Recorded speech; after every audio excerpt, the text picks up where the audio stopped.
Les troupes américaines au Moyen-Orient seront-elles les prochaines cibles de l'Iran? Les frappes des États-Unis peuvent-elles mettre le feu à toute la région? En représailles, le régime des Mollahs pourrait choisir de frapper les 40 000 soldats américains présents sur la zone, regroupés dans des dizaines de bases. Avec ses missiles balistiques, courts et moyenne portée, Téhéran aurait la capacité de viser quasiment toutes les infrastructures américaines.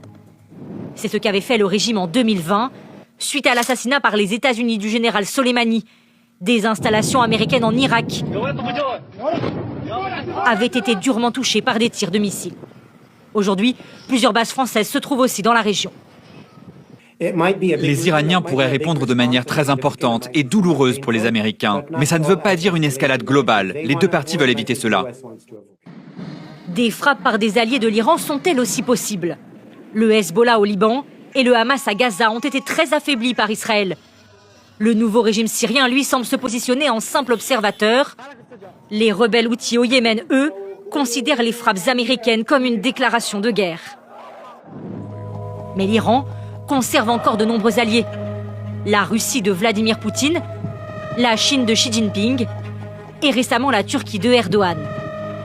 Le régime iranien a aussi une arme puissante, l'accès au détroit d'Ormuz. 1/5 du commerce pétrolier mondial et du gaz naturel transite par cette zone.